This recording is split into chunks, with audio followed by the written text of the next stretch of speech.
Luqman.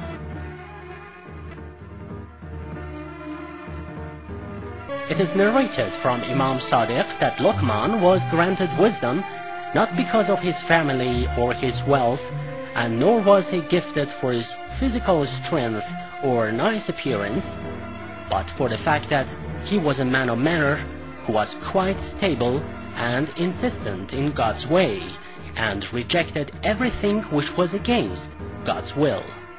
He was a silent man who looked poor, but who had a deep and sharp insight and a great sense of logic. He was quite careful of his behavior and gestures, and never laughed at whatever he saw or heard, lest it would be considered as a sin for him.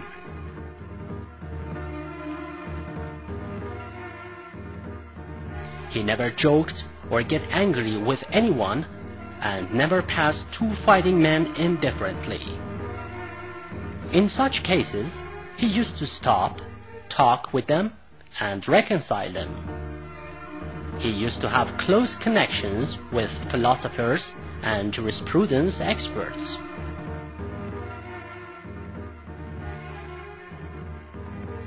He was always refusing Satan and asked others about the different ways to overcome passion and sensual desires. He never traveled except when necessary. For these reasons, God granted him wisdom and infallibility, but he was not a prophet.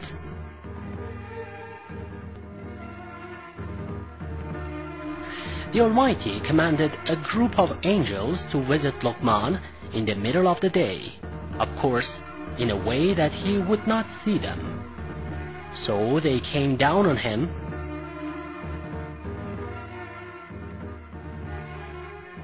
Angels said, "You, Luqman, do you wish to be God's prophet on the earth and rule over all people?"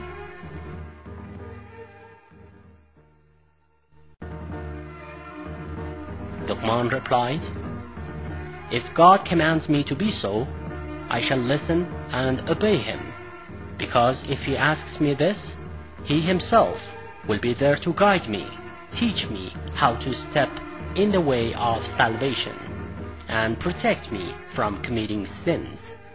But if he gives me the freedom of choice, I shall choose good health."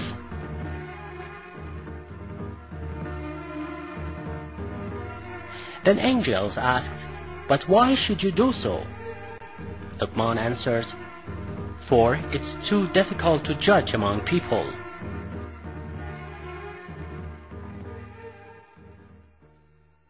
If your judgments are true and accurate, you may keep yourself safe and sound.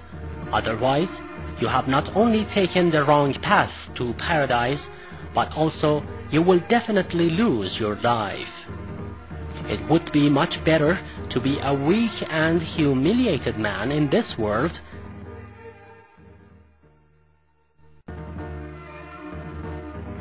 than being in power and strong here, but poor, miserable, and humiliated in the hereafter. Moreover, he who prefers this world to hereafter will lose in both worlds, for this world will soon come to an end, and he won't enjoy the hereafter either.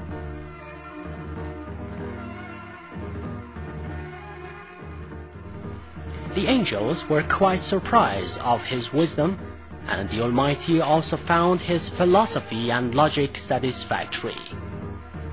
So when night fell upon and Luqman went to bed, God bestowed him the great wisdom to such an extent that it filled his whole body from head to toes.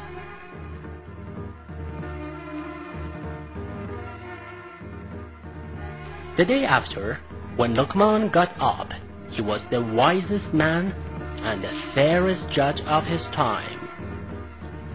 He went among people and talked words of wisdom to share his knowledge with other people.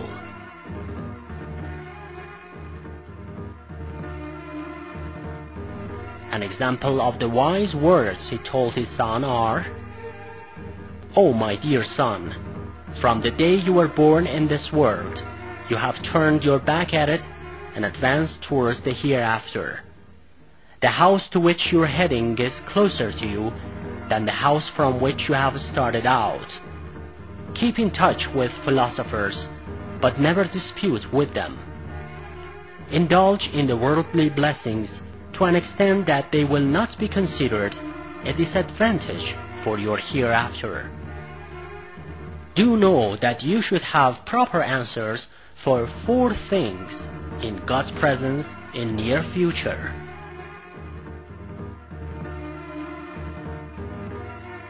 These 4 things you will be questioned for are: firstly, you are asked about how you have wasted your youth. Secondly, what you have spent or wasted your life for. Thirdly, how you have acquired your wealth and properties.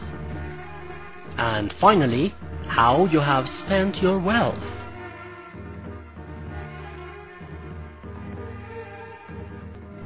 Thus, if you wish to have honor in this world, suppress your greed for what other people possess.